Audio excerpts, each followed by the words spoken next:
Hey everybody, it's Bust with Battles with Bust number 98, and today we're going to be doing battle with Nightfall Bard. And I know it sounds like a bit of a meme. Everyone running around these days, you pretty much take any faction plus Bard, slap it all together, and you have yourselves a successful deck. Now, while I don't think that that's entirely true, I think Bard holds court with what we kind of call the Sundisk problem, as to where you have to be able to overwhelm, you have to be able to rally, or you have to be able to go elusive.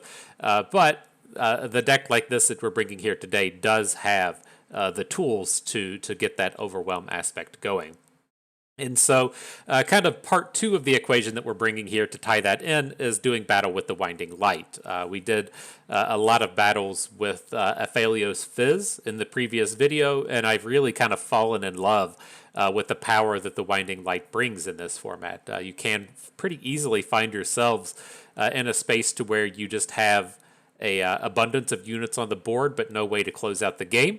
And the Winding Light is completely fantastic at closing out the games. And so I do like the synergies between how a lot of Bard games go. Bard is good at just building up stats, getting a lot of raw stats just on the board, but those stats oftentimes aren't enough to close out the games, and then we have the way to close out the game here with the Winding Light. Some of the minor sub-themes that you're going to find in here as well is Bard loves card draw. You have to draw the cards with the chimes on them to actually get the abilities going. Here we have access to both the Guiding Light and the Pale Cascade, which of course work nicely with the Nightfall cards, some of them being a Nightfall card themselves, but then they also work well with the Bard theme. And then if you've been kind of scanning the deck list up to this point, the other one that might kind of catch your attention is this minor support theme that we have in here. Esmuth carries support on his attack ability, but then we also have access to Mountain Sojourners, which is a really meaty unit, right? She has just this ton of stats. Getting 13 stats out of a 5 attack unit's a pretty good deal. And then once you get some additional supports in that, some Bard chimes in with that, it all ties into this theme of just having these gigantic boards coming together. But to help support the support the supports, if you will, we support our supports with more supports. We are playing Tayari. Tayari is kind of the weak link here. It's historically been a pretty bad unit, but it can hold its own if it manages to grab a charm. And so if you have a start where you lead with Bird and land a Tayari with the +1/+1, you can get this just mountain of stats really rolling from turn 2 forward. And so it has a nice place here.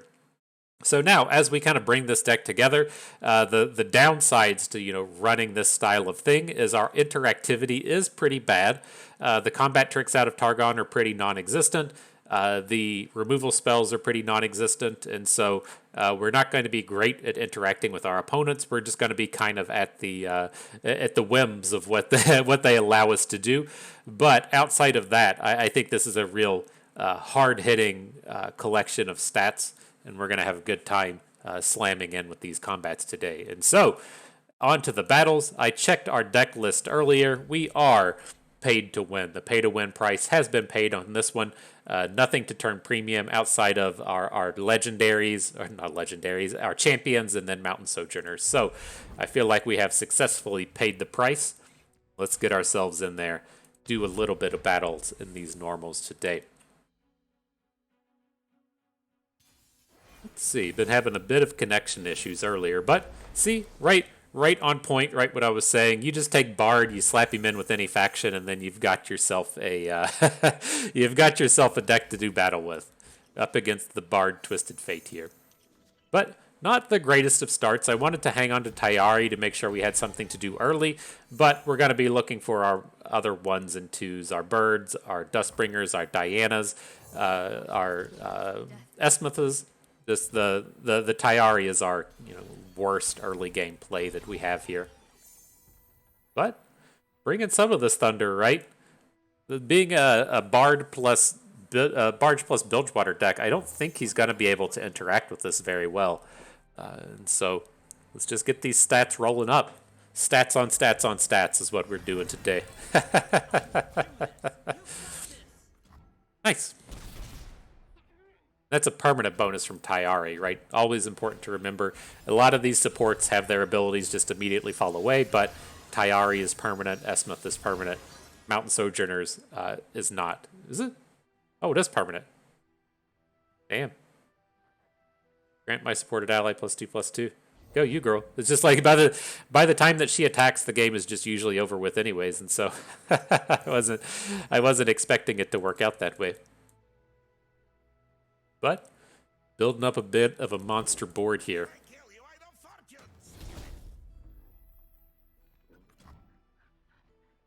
Definitely looking to get this this Shadestalker down next turn before we attack. I guess we could have looked to play it here to try and shut down his Esmith, but is he really going to be attacking? Apparently so. I will reach the peak. Okay. All right.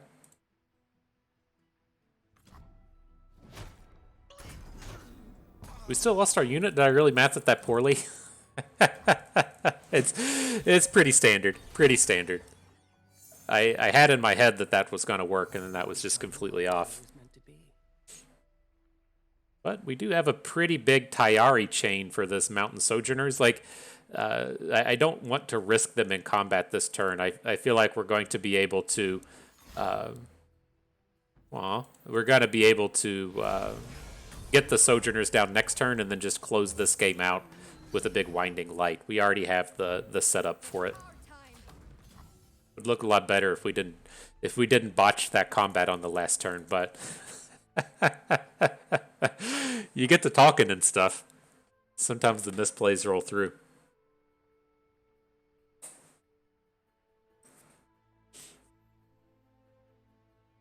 Thinking on this real hard. You're going to prevent the 2 damage. Nope. All right. Well, you all know how much I love it when the themes all come together in our first game.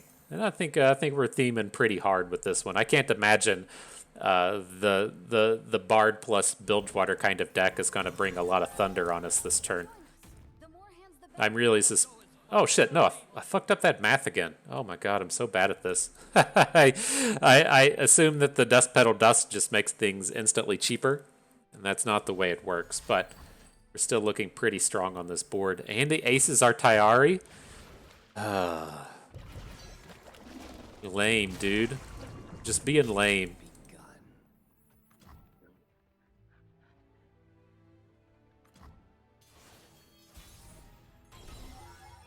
Alright, well, what can we do here? Can reasonably drop Esmith. That's going to give us a little bit of a boost for our Mountain Sojourners. Let's see what else happens.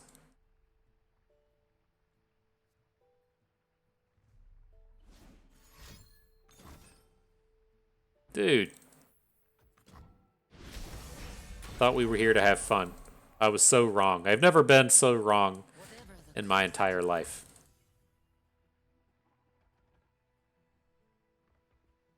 Alright, well, we'll get the Shadestalker attacking. Ooh, just taking down the Esmith. Looks good to me. We can drop a Priestess. We've done our Nightfalling. Maybe we'll find something cool for next turn. And then we can still build up to this Winding Light. Once we figure out how mana works. Can we play the Destroyer next turn? We should have 7 mana for that. Okay. This is brutal. I don't know why people even watch these videos anymore. This is brutal. People say, oh my god, he's so bad at math. How do fucks like this make their way to Masters?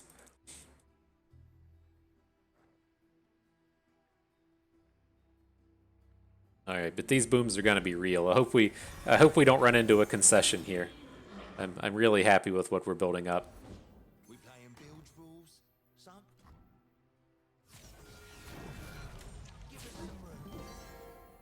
That's aggressive. I'll give you that. You leave me no recourse. Careful. Ah. Opponent surrenders. Our blocks were too strong. Alright, well, glad to get that one out of the way. Once we've done that, I assure you the plays will be perfect for the remainder of the video.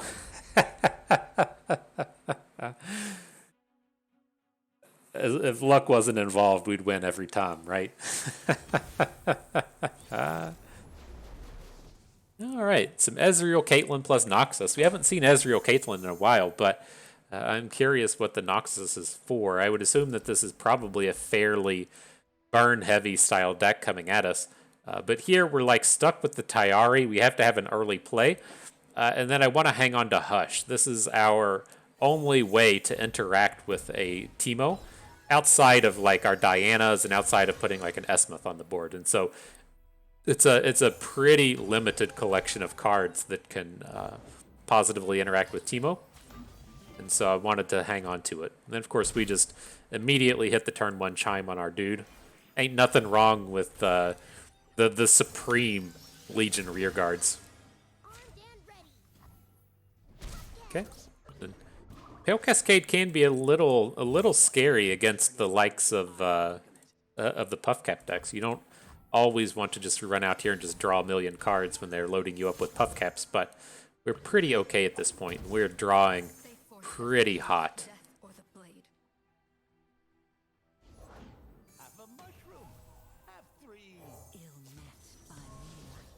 Now we have a new question. I did just play this Diana, and she's unable to take down the Puffcap Peddler. But it's like the question is how much do we want to risk this combat and like getting these Tyari bonuses? Where that was going was I was pretty much considering attacking with Tyari, boosting Diana, hooking the Puffcap Peddler to protect all of our units, and then just assuming he's never going to block with Teemo. But we lose out on a lot of those good attacks when he shuts down our Diana.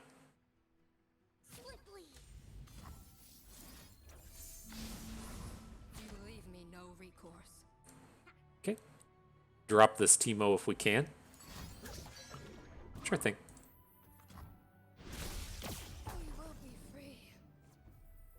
Curious if we should have let that hit in and then just saved the hush for a flipped hit, right? We didn't have any cards that we could have played on that turn, so it was a little unfortunate, but the Teemo is not scary until the flipped hits start coming in, and so all right, well, our attacks here are good. The Mountain Sojourners is really boosting all of our stats. I assume he's probably going to take a trade with Tyari onto the Chumpwump, but the rest of our units are looking pretty strong.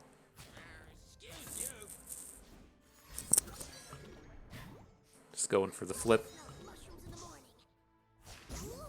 Alright, but this is what I was talking about, right? We could have just taken the Puffcap hit last turn and said, oh boy, that's unfortunate. You hit 5 Puffcaps in our deck, and then now we would have had the Hush for this turn when Teemo is actually pretty scary. So I don't like what we did there. Hopefully we have enough stuff to just like attack around this and be safe. Uh-oh. Uh-oh. I was like, oh no, we hit a Shade Stalker. That's how you come out and get him. Man. Alright, let's give it a try.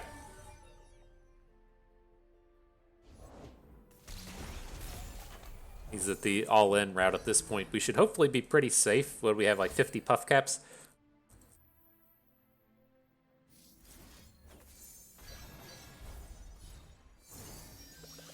Oh boy, oh boy. We just hit 3 Chimes. Oh, that was a Scorched Earth. Well, kind of good, kind of bad, right? I thought that he was playing a Piltover Peacemaker. I'm really off my game today, but that was just like the actual draw perfects in the Tyari with the charms, and so I'm just gonna say I planned it that way. Totally planned it that way.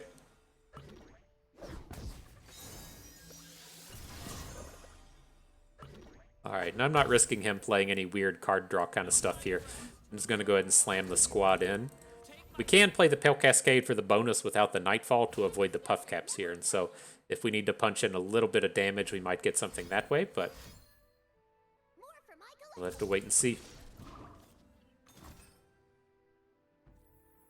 Hi. We did it. Victory is ours. The plays were perfect. And we did real good. Alright, so on to the next one. Now, I did notice I updated the weight tracker. We're about halfway through the year, and if you're not familiar, for one of the new ones here, the kind of life story was I quit smoking, and then I got up to 260 pounds, and I said, this number of pounds is way too many. I usually ran between like 205 and 225, depending on at what stage of a powerlifting weight gain cycle I was in. But like being over 225 was something I'm not really happy about, and then getting up to 260 was a little much. And so I don't really like New Year's resolutions. I think I live in the camp of if you want to improve yourself, the best time to do it was yesterday, and then the best time to do it was today. And you shouldn't really put off months down the road improving yourself just as a means of doing it at the new year. But the timing kind of worked out nice. I was getting fed up with my size, and you get the kind of accountability factor when you put it on the internet like this. And so I said, fuck it, let's go ahead and do it that way. And so the goal was to go from 260 to 235, and we've gotten pretty close. I've really like stalled out in the last month or so. I was doing pretty good with the concept of about a pound a week, and then I've kind of fallen short a little bit, but doing good. We'll pick it back up. It sounds like horrifically bad to just say stuff like this. I hate saying, it's not the destination, it's the journey, but it's there's such truth to the matter in the way that it works. It's like the way I kind of relate to it is if you're like, say you get there, you get to the goal that you're looking for. Like, what do you do when you get there? Do you just stop? Do you just quit? Have you decided that you're just going to not work on that goal anymore? And so the way that I tend to look at a lot of the weight loss kind of things and cycles is that it's the little upgrades that matter, right? The way I kind of approach a lot of it, and the way that I kind of got better and good at it, was looking at it in the sense of just picking up on the little things. And so if there's the choice of escalator or stairs, maybe you take the stairs. Maybe you should just start kind of parking at the back of the parking lot instead of finding the closest spot. If you get the choice between, like fried chicken or grilled chicken, maybe you go for the grilled option. And it's just kind of picking up on those smaller things and having them add up into something big. And so I'm pretty happy with the progress. I was hoping to be at 235 before this kind of 6-month mark, but we're still making good progress. We'll make it through. I'm happy with how things are going and how life is treating us. And so all in all, not bad. But okay, back to the action here. We need to have something kind of big happen on this board. I'm a little bit worried about another stun hitting us, but I think we can manage. And now we have like a pretty good go wide board here. Now we can pick up the Golden Sister, play the Golden Sister on the next turn, try and get something going with the Winding Light, and I think we'll be in pretty tip-top shape here. This attack looks good, right? We kill all of his units if he wants to come in for a block. Okay. Wouldn't be surprised to see them have another stun or something, but I think that turn works out good. Now we're in this space to where we bank the 2 mana, we can play Golden Sister on his turn, roll back to our turn, we can burst out a Nightfall for the Winding Light. Hopefully be able to power through the stuns. I mean, dude's at 3. And so if we survive this turn, we should be okay next turn, I think. Now who's got the upper hand? Daylight stars will rule the skies. Pick up some of your own speed. You fought valiantly, Diana, but your journey has ended. You just don't have the same amount of stats as the rest of the team.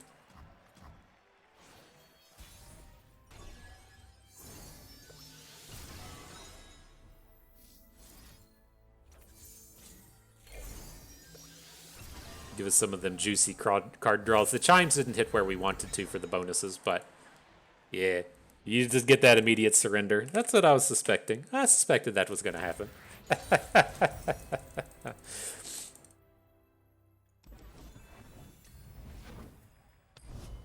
But no, like in terms of the weight loss stuff, I'll let this be the kind of last point for the day. But I do equate it to how you become successful at card games and how you become successful at really anything in life. The way that you get good playing the children's card games is you can't have this mindset of I'm just here to win games, right? I'm gonna come out, I'm gonna win games. If I win a game, that was a success. If I lose the game, that was a failure. That is just a horrifically bad mindset to have. What you're really kind of looking for is number one, I'm gonna have fun. You have to be having fun with this. If you're just out here playing this as like a lifestyle, you're probably in for a pretty bad time. But the second thing is just playing to learn, and so if you can come out, you can learn a thing or two each game. You can study up a little bit and sharpen your skills. Then more wins will come as you improve and as you get better at the game. And the same kind of thing applies. Oh, just dropping rec size now. Wow. The same kind of thing applies for most things in life, but also the kind of weight loss / fitness kind of things, as to where, if you just clean up your diet a little bit, if you do something active, that all leads to better physical fitness, which at the end of the day is what you're shooting for. Hitting a specific weight doesn't even really mean that much. You look at someone like LeBron James, dude weighs 265 pounds, but on the flip side, he is completely shredded. But here, back to the games. I'll let all the anecdotes kind of leave us for now. That's kind of a questionable block when we're already at 20, but I think the only way we're going to lose this game is if they really come at us with a bunch of overwhelms. And so I wanted to just go ahead and prevent that bit of Rek'Sai damage. So if he goes like overwhelm into overwhelm, we aren't just super struggling out here. Now, a little unfortunate with the Sharkling. He's going to be able to take down our Tayari. Maybe let's clean this up a little bit. So we want to go like Tayari onto you, and then over like this. Or let's just put the stats on our Bard. That's where I like it. Okay. That's the one that looks good. We're never protecting our Tayari here. We get as much stats as we can on Bard, so he's the best at blocking overwhelms. And then if he wants to trade with Tayari, he has received no bonuses.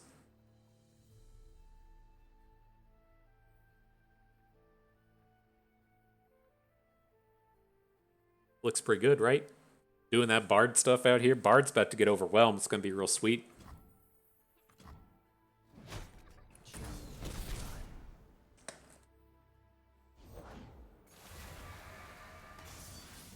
Okay.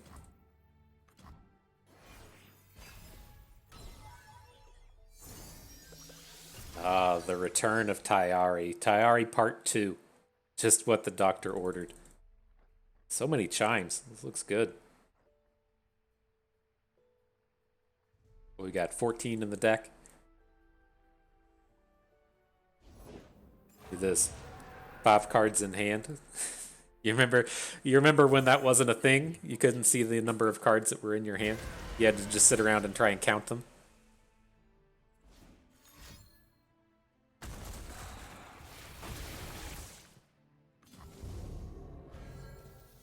Alright, so I redid the mathematics here.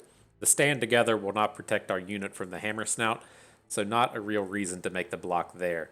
Let's go ahead and block Dum Dum under Titan with Bard, though.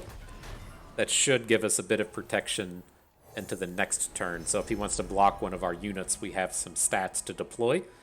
And then next turn, we probably do want to be looking to play a stand together, but this is probably a world where the Messenger isn't that bad. We're pretty close to flipping our Bard. We want some width for the Binding Light. I think this is a decent take.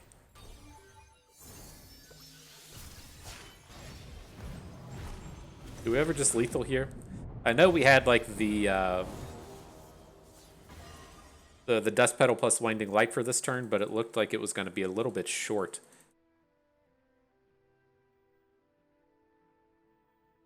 Six, we're looking at being at like +8 this turn. I think I'm just going to play Unit. Like, he has to block this stuff.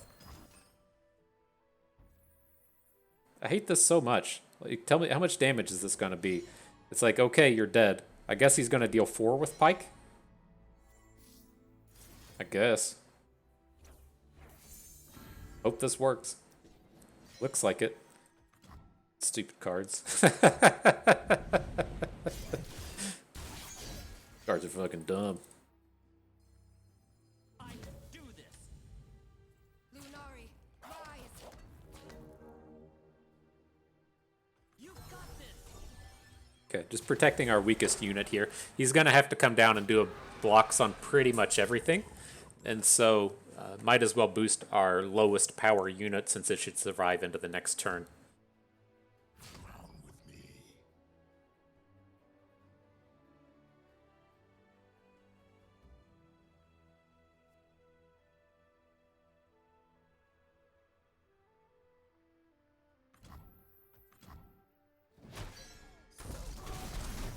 Okay. I wonder if he has another Pike. We were like a little bit short of lethal there. We would have only taken him to 1. So I'm just wondering if he has another Pike in hand. That would make a little bit of sense. I'm pretty good now, though. Feeling pretty confident this Winding Light's going to end the game next turn.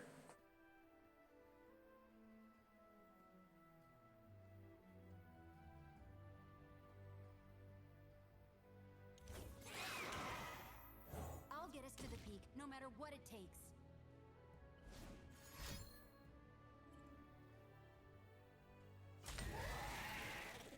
We can just start taking this. Like, even if he has the rally, it's not that big of a deal. We can block a little bit later. The rally's not going to be lethal.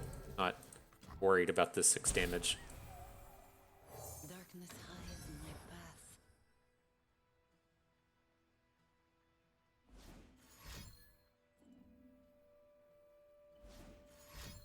Something coming in. A little bit of post-combat thunder about to happen.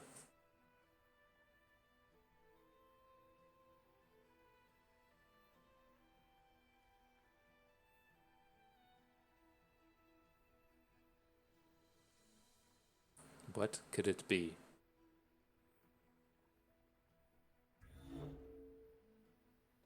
The big decision. I can't wait to find out. I'm giddy with excitement.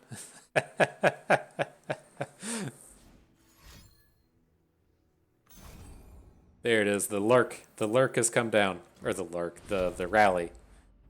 Don't particularly care.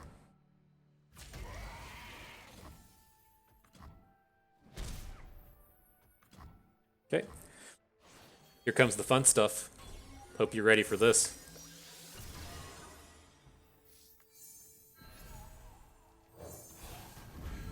Oh, so many stats. Feels so good. We're gonna make some dumb Pike plays? Nope. Alright. GG. I appreciate it.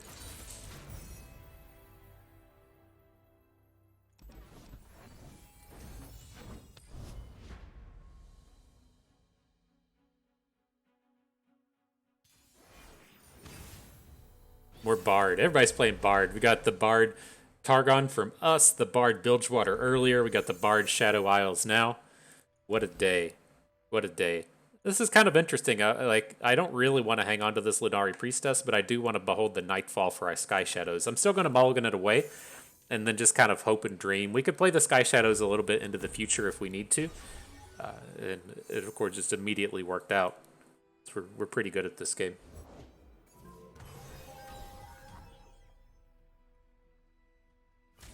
How involved do we feel like we need to get with this board? I don't really want to just play Shadestalkers because they interact well with Bird. So I'm leaning towards just playing Esmuth here.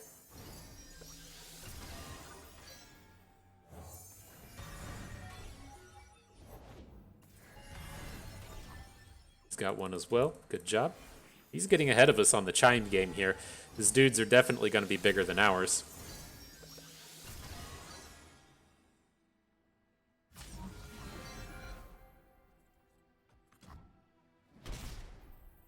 Only a fool would enter battle unprepared.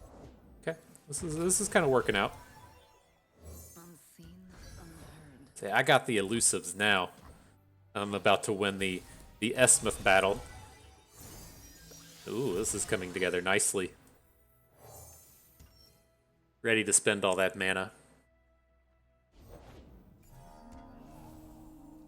Invisible to the ignorant. So probably no real reason to bring the ground game here. Everything's just going to die to Bard, but our elusives are ready to do the work.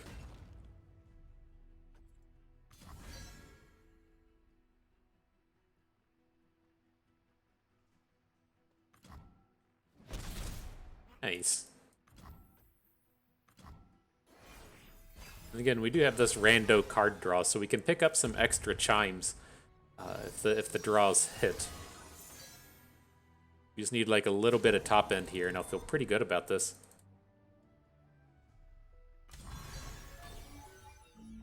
Fear not death. We will resist.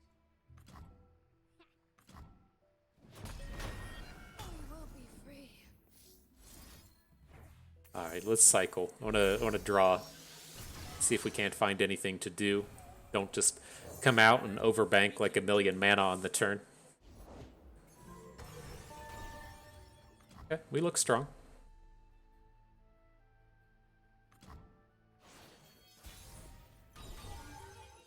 Ooh, that's the stuff. That's the sauce right there. Can we just lethal this turn? Join us. The more hands Like the 4, 8, 9, 10, 11, 12?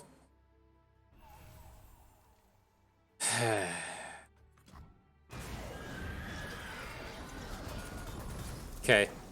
Well, the Ruination wasn't on my radar. I guess it should have been. Okay. That was just like such a perfect draw. We were ready to bring so many booms. The Ruination. Ugh.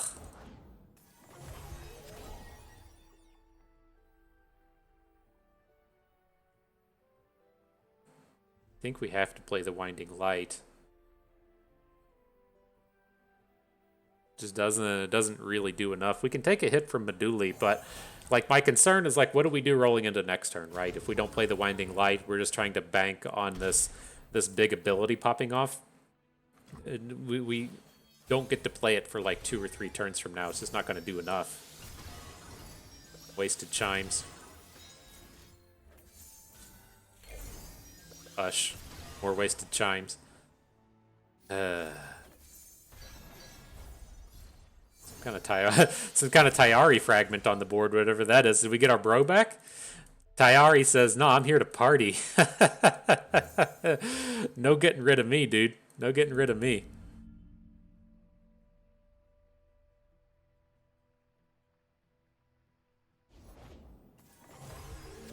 Okay.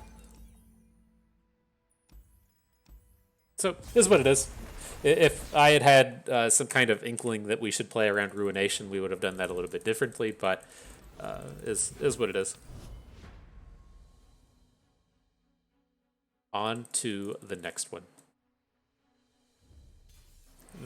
It does get me like a little curious, not that game itself, but like as you could see, like that was kind of a perfect draw for us in the Mountain Sojourners, and it starts to be like, well, like how much top end do we need, and do we have enough? We have the Lunari Priestess, the Winding Light, and the singular copy of Aphelios. Like I'm curious at what point we should put in like just a little bit more, or maybe swap a Diana for an Aphelios, or just play 3 Aphelioses. When I'd initially put this together, like I knew kind of the idea that we're going to be building up a ton of stats, and the best way to take advantage of those stats is Overwhelms. And so what happens if we also come out and look to play something like Zenith Blade? And I was just extremely unhappy with it. But that's kind of where the picture starts to take you, is how much of this like top end is enough and how much is too much. And it feels like a touch small, just like a little bit on the low end, but not horrible. Okay, this is unfortunate. He's going to get to pop off 2 turns of Gleaming Lantern. There's nothing we could have done about it. We could have started with Diana and then done a Pale Cascade hook onto Bird, or onto the Lantern, but this feels so awful. This turn just looks awful now as well. Maybe we threw that away and should have just led with Diana and counted on Nightfall hits to open with. We're most likely just losing the game now.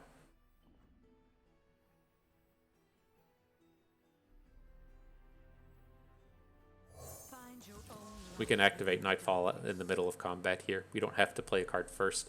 You don't need to waste the Guiding Light. Ooh, a second Lantern. Joy.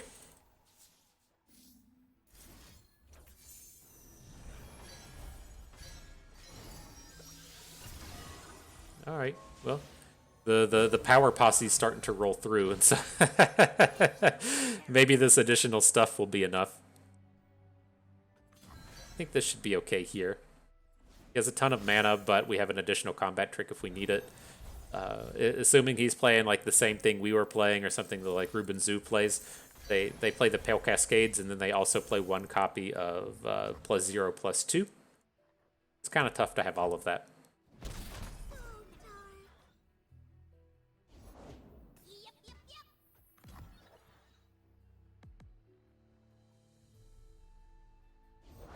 Looking for a hero for my hero. Okay.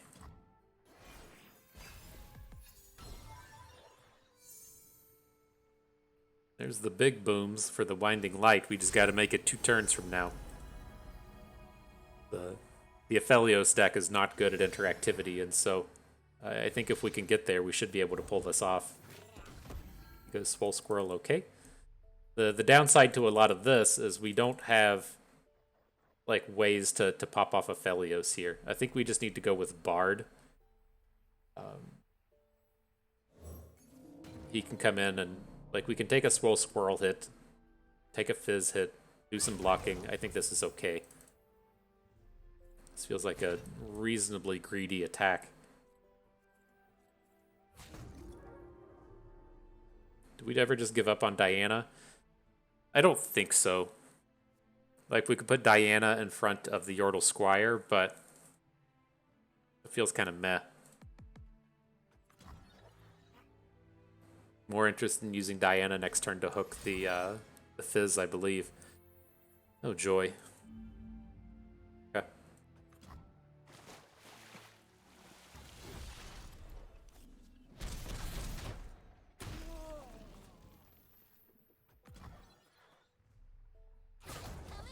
Ow.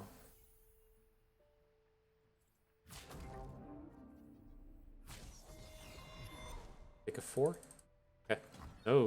No respect to hang on to the Lantern. I guess he doesn't have more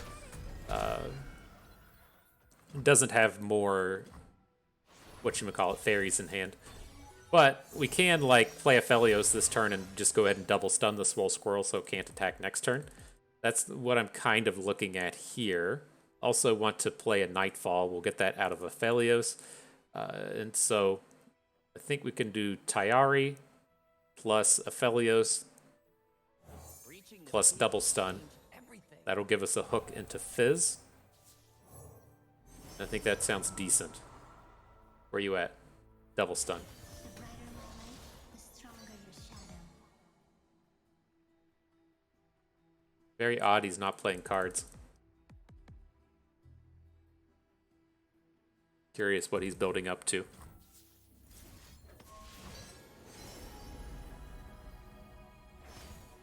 Pick up the Overwhelm. We shouldn't need it, but I don't think we're ever going to put the unit on the board. So hopefully safe enough.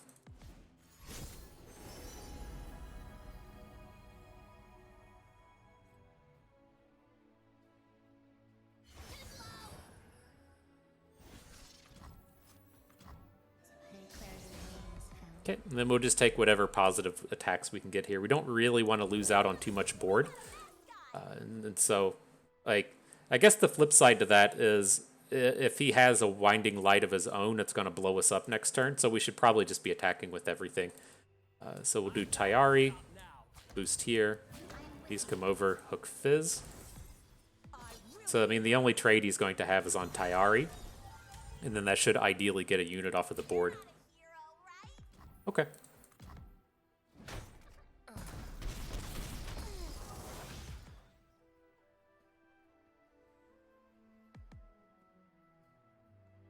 Can we do it? You best believe. Can we survive to our next turn? Well, the surprise gain 4 isn't that bad, and then we can also maybe land some stats on board with our flipped bard. So we do kind of need to keep a guiding light for next turn. Oh, good, good, good. He didn't have the good cards. He does have impact 4 off of this dum dum, but nice, nice. Mark it a W. That was a scary. This is a scary little swole squirrel. Say no, thank you, though. No, thank you.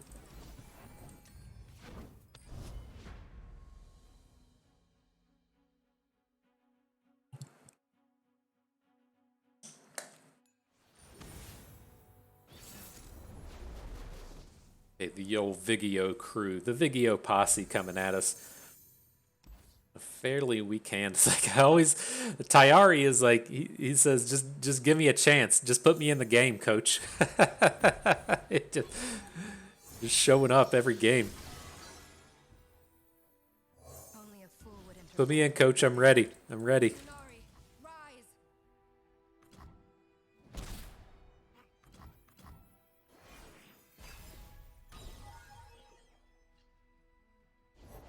I pull the string. All right.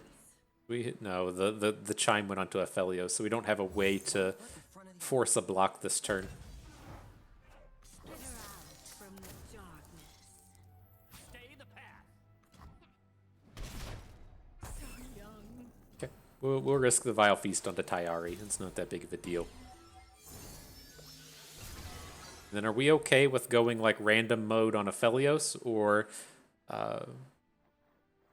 well, I mean, we can Nightfall him down. I get in my head, I kind of like to save these dust petals just so that we can throw down the Winding Light a turn sooner.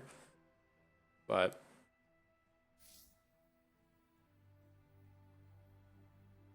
it's like I don't feel like we're quite ready for him. Let's do this. Let's play the Dustbringer. We'll use that to Nightfall our Shadestalker, then just have the Shadestalker ready to come out here for battles. Okay. A tribute to the spider god. Mother Moon veil me. Forgive me. All right. The big boy Bard coming in. Ready for it. We can really, like, turbocharge this Bard with the Mountain Sojourners. Like, imagine if we still had our Tyari on the board with the Mountain Sojourners giving, like, +4/+4 twice? What is that, like 8 stats? And then the Tyari would have been another couple? Sounds like a big game. We will resist. Okay, that's fine. It's like I'm surprised to see him out here attacking with the spiders when he's really close to flipping this Elise. But Disintegrate makes a little sense. Free.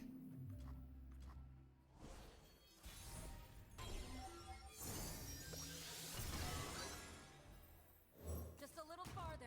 Right behind you. Then we'll be ready to kind of switch into Aphelios mode after this turn. It's a little worrisome against the Viego deck since they can just target him with a Vengeance, but he's already spent 1 Disintegrate, and he's big enough to avoid a lot of the problem cards. Ooh, there's a Vengeance. So he might be safe.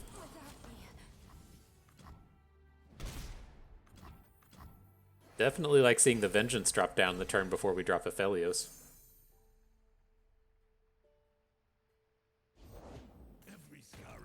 And we have a Hush for the Legion Deserter.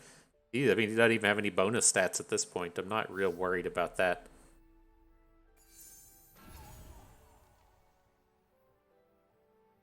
I was thinking of going for Summon a Unit here.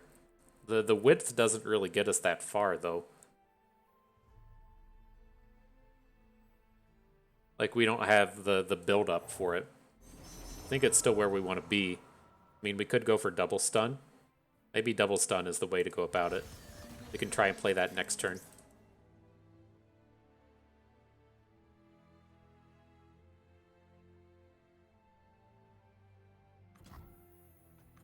Nice.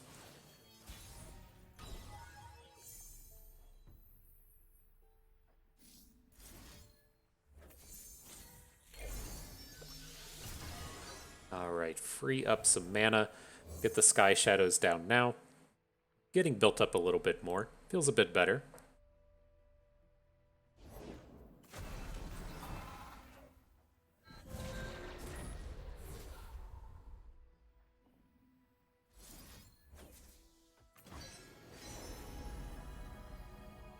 Again, the 2-cost follower just doesn't really do anything. Pick up the Infernum. That could be useful on our next turn, to try and punch in a big finale of an attack. How far away are we from the Scourge? Can we get there? 3 turns from now? Man, if it was 2 turns, I would feel better about it, but let's just take this Equinox and pop the invasive Hydrovine. It's just like, we really need that late game punch, though. I just don't think the game is going to make it that late game to be able to pull that off. I mean, maybe we could get there, but he's dropping like the big shit crew down here. It's like, I feel like he's got another Hydrovine. Doesn't seem like he has Viego. We probably would have played him, but it just doesn't seem like we're gonna make it that far. She waits for me beyond the mist, my queen.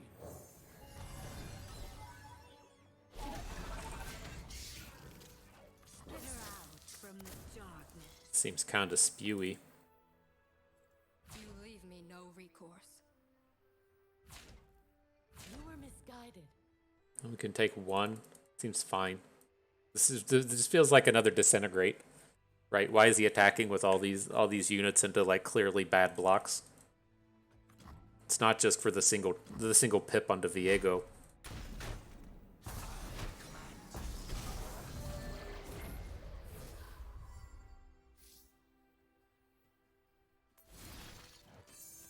Okay, well I got a moon weapon. Call that a positive for the turn.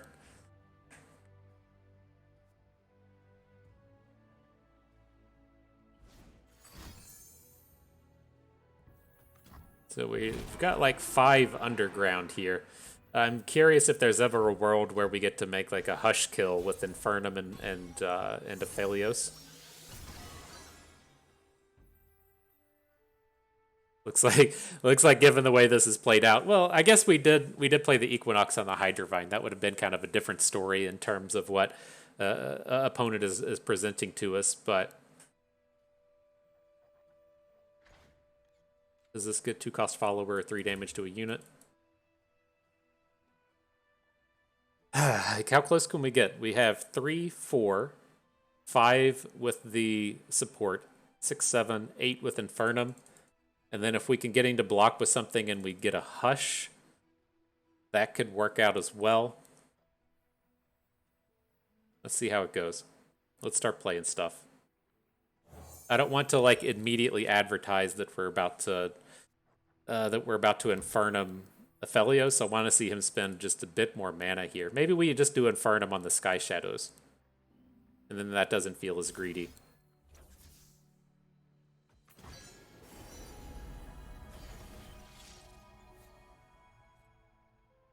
Like we're just getting so close to the lethal. I really worry that if we go into next turn, we just have no way to win the game. And I'd really like to win it this turn, but it counts on him making some kind of play to where, you know, this Hush Overwhelm works.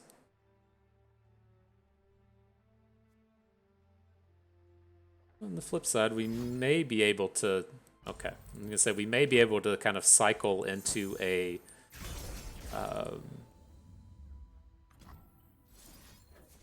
double stun for next turn. That'll do some work as well.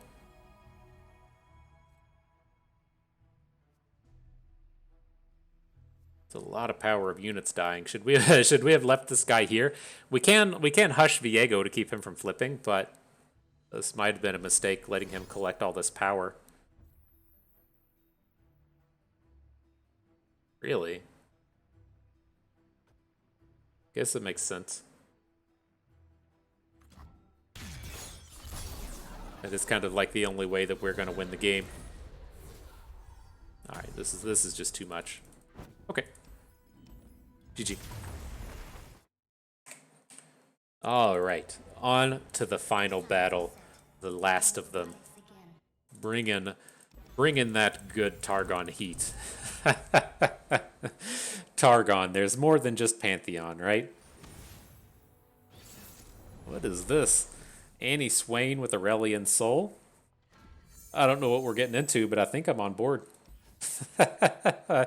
Why not? Why not?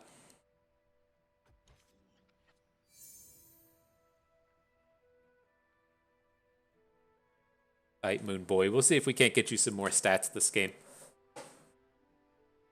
He was kind of ready to bring some heat in the last game, but fell a little bit short.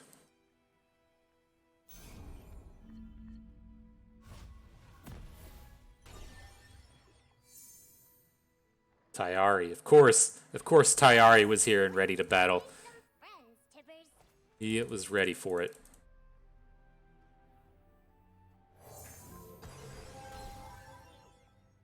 Alright, Annie, no blocks. It is kind of an interesting Tayari next turn in that we can get units into block range on Annie just by giving them this extra +2 health. Kind of interested. Well, he hit the bonus now as well.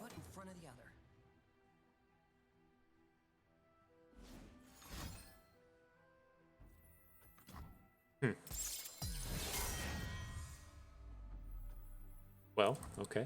Wasn't exactly on my radar, but sure. They're coming together. Here's the Winding Light. We have the dude to giving the boost. I feel we could try and block Annie, but I don't know. I feel like whenever they're just attacking into the board like this, it should be pretty clear that they're up to some kind of shenanigan.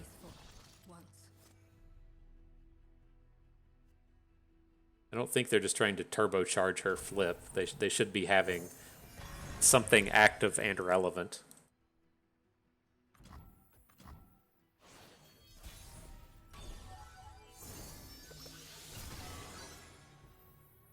Jeez.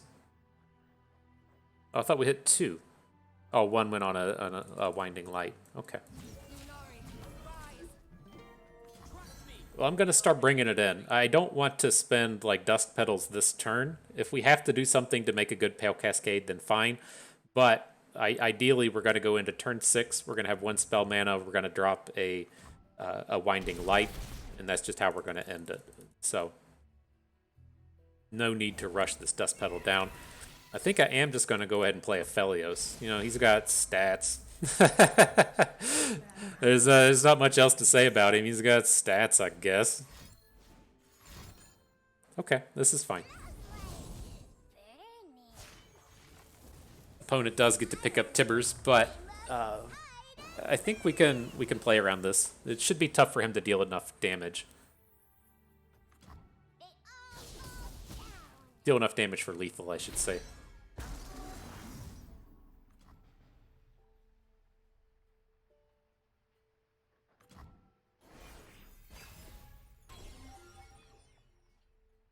Bard says, what up?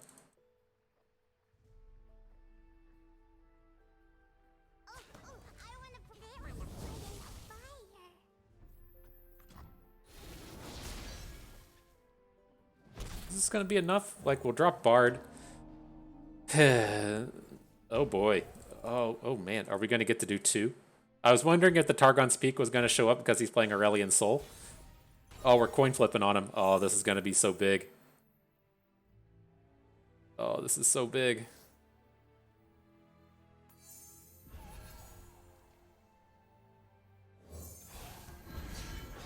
Alright, there's number 1. That was apparently enough stats to flip a Bard. Just insta-flip. Thanks. All right, feeling good. Now we're gonna drop this other one. Oh man, so many stats.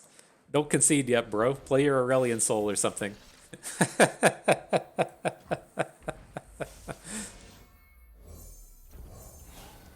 Oh, my emotes are fucked up. Got the instant concede anyways. Oh man. Oh man, that was fun. GG, my dude. GG. And so, all right, not a bad set of games with the old Bard plus Targon. And, you know, it was an interesting deck. I think we got to pull off a lot of the stuff that I was really looking to have happen here. Again, like, you know, some of these concepts are good. Is this a deck that you're going to go like run rampant on the ladder with? No. But it's the concepts are good enough to where I'm sure you could go out there and get some ladder wins with it. We of course just cruised through those normals pretty well and had a ton of fun in the process, and so that was pretty cool. And I think it does really kind of drive home some of these concepts that I think are important. In that if you're playing Bard decks, you have to have that means to either overwhelm, rally, or go elusive. Here we have the overwhelm path with the Winding Light. The Winding Light does love these decks that just put a bunch of dudes on board. It's just a fantastic finisher that I think is currently pretty overlooked. And then we did get into some of these kind of minory kind of combos that could potentially lead to something in the future, right? As we get more Targon cards added to the mix. I did like the Guiding Light, Pale Cascade plus Bard. Having just the good cycle with Bard is kind of an interesting thing. And then the Nightfall package in here was pretty decent as well. We could see something in here potentially popping off again if we get like one more good Nightfall card.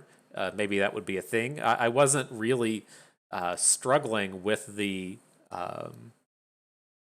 hitting the Nightfalls when we needed to. We had it pretty much all the time with the Sky Shadows. We had it pretty much all the times that we needed it with Diana. And so I think our kind of like Nightfall numbers here were good. And I thought this was kind of an interesting place with the support mechanic, right? We have the Mountain Sojourners, we have the Esmuth. Again, like Tyari isn't super ideal, but that does potentially open us up in the future if there's another support unit that comes out, another support champion even, right? Maybe if this would be somewhat interesting with like, not Taric because we aren't playing the spells that work with Taric, but a champion with support or something, and that pushing you to the space to where you take Diana and Aphelios out, you put your support champion in, and then you just have this wider collection of support cards.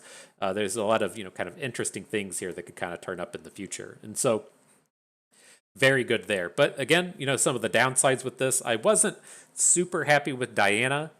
She worked out fine, right? It's the big problem with this deck is the interactivity. And she helps with the interactivity. She can come down and make some challenges. I was hoping that the Chimes with Diana would work out, you know, kind of nicely as well, leading us to these spots to where we have Bird and we have Esmuth boosting Diana, and then Diana can come in and get some good quick attack challenges. That didn't really come together, but it was important, like against the Fairies guy.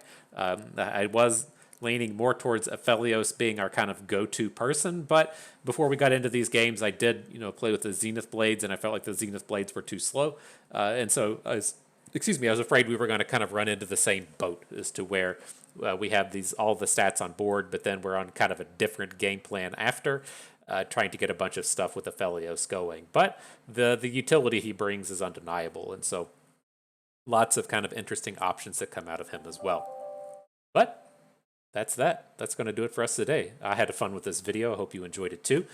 And that's going to do it. And so, hope you all enjoyed the video. You maybe learned how to wand the light at Nightfall a little bit better.